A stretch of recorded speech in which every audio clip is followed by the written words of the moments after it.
नमस्कार मित्रांनो. मित्रांनो, स्वागत आहे तुमचं हॉरर हब या यूट्यूब चॅनलच्या अजून एका भयकथेमध्ये. आपण आज जी भयकथा ऐकणार आहोत त्या कथेचं नाव आहे भूताची टेकडी. या कथेच्या लेखिका प्रतीक्षा.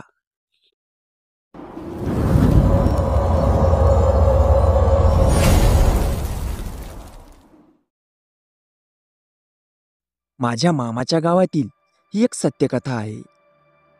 बार्शी तालुक्यात माझ्या आईचं गाव आहे. तेथील ही घटना सुमारे 30-35 वर्षापूर्वीची ही सत्यकथा मी आज तुमच्यासमोर मांडण्याचा प्रयत्न करत आहे. मी माझ्या मामाच्या गावी राहायला गेले तेव्हा मला ही गोष्ट समजली. तिथे 30 वर्षांपूर्वी भूतांची पालखी निघायची अशी चर्चा चालू होती. म्हणून मग मी भूताची पालखी म्हणजे नेमकं काय हे जाणून घेतलं. तर ही कथा अशी आहे. गावात नेहमीच चर्चा असायची. मला भूत दिसली, आगीचे टेंभे दिसले, मी हे पाहिलं, मी ते पाहिलं. म्हणून तात्या आणि त्यांचा मित्र दोघांनी ठरवलं की हा नेमका काय प्रकार आहे हा बघायचाच. तात्या म्हणजे माझ्या आईचे पंजोबा. तात्या आणि त्यांचा मित्र रात्रीचं मस्त जेवण करून शेतात झोपायला गेले. त्या दिवशी अमावस्येची रात्र होती. अमावस्या आणि पौर्णिमेला ही भूतांची पालखी निघायची म्हणून ते अमावस्येच्या रात्री शेतात झोपायला गेले.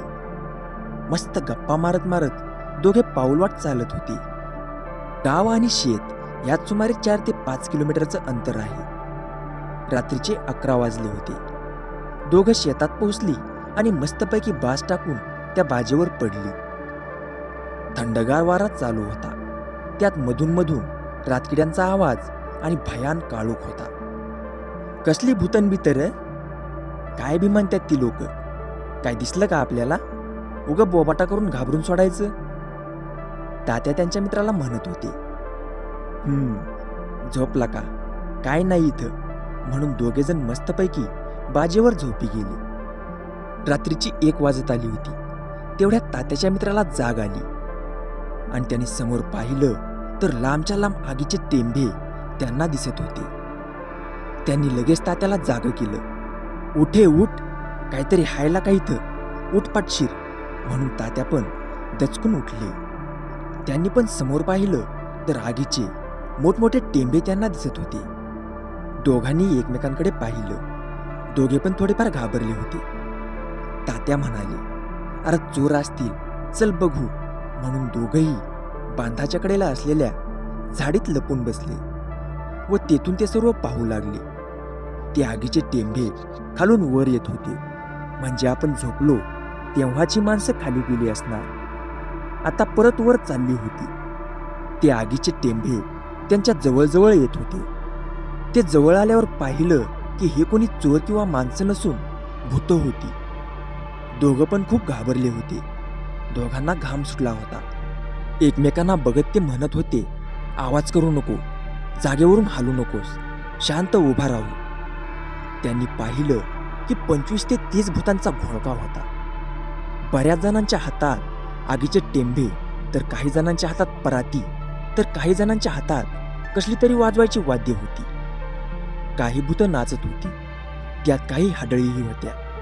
केस मोकळे सोडून त्या समोर नाचत होत्या. त्या दोघांना हा प्रकार खूप विचित्र वाटला व दोघे पण घामाघूम झाले. तेवढ्यात त्यांना एका भूतानं पाहिलं आणि सोबत चला म्हणून इशारा केला. ते दोघे खूप घाबरले. काय करावं काही सुचत नव्हतं. तात्या जरा धट होते.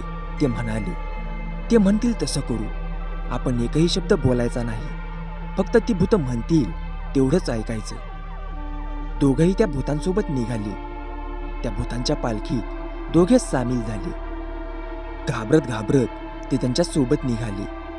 भूतांनी त्यांना त्यांच्या टेकडीवर नेलं. भूतांची टेकडी जिथं इसारी भूत राहत होती तिथं गेल्यावर भूतांनी जेवणाची पंगत लावली. आगीचे टेंभे त्यांनी झाडाला अडकवले आणि जेवायची पंगत चालू केली. मोठमोठी आचार्यांची असतात तशी भांडी तिथे होती. सगळी भूत दगडांची परात घेऊन जेवायला बसली होती. त्यात तात्याला आणि त्यांच्या मित्राला पण 2 दगडांच्या पराती जेवायला दिल्या होत्या. त्या परातीत भाकरी, मटण आणि रस्सा वाढला. राक्षसाला वाढावं एवढं जेवण त्या भूतांनी त्या दोघांना वाढलं होतं. नाही म्हणता येत नव्हतं, कारण बोलायचं नाही असा पण केला होता. हे दोघं खात होते. भूतं अजून त्यांना मटण आणि रस्सा वाढत होते. काय करावं काही सुचत नव्हतं, म्हणून तात्यांनी एक युक्ती लावली. त्या दगडाच्या परातीला खालून भोग पाडली आणि परातीखाली खड्डा केला. त्यांच्या मित्रांनी पण तसंच केलं.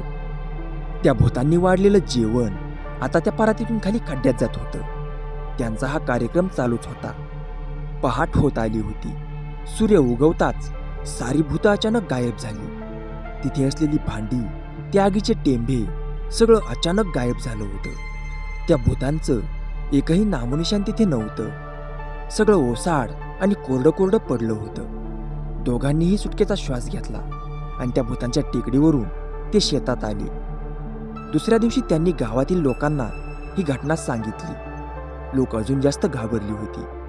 तात्या आणि त्यांचा मित्र त्या भूताच्या तावडीतून सुटून आले हे जास्तच नवल होतं. त्या दोघांना आलेला हा अनुभव खूपच विचित्र आणि भयानक होता. नंतर कधीच तात्या आणि त्यांचा मित्र शेतात अमावस्येच्या रात्री झोपायला गेलेच नाहीत. आजही ती भूतांची टेकडी आहे, पण आता भूतं नाहीत तिथे. कालांतराने सगळ्या गोष्टी नाहीशा झाल्या, पण आजही गावात त्या टेकडीसाठी तेथील लोक शेतात नारळ फोडतात आणि लहान मुले रडायला लागली की म्हणतात, तुला त्या भूतांच्या टेकडीवर सोडून येतो. मित्रांनो, स्टोरी कशी वाटली कमेंट करून नक्की सांगा. व्हिडिओ आवडल्यास व्हिडिओला लाईक करा आणि अशाच भयकथांसाठी आपल्या चॅनलला सबस्क्राईब करायला विसरू नका. तर मग भेटूया अशाच अजून एका भयकथेमध्ये. तोपर्यंत राम राम.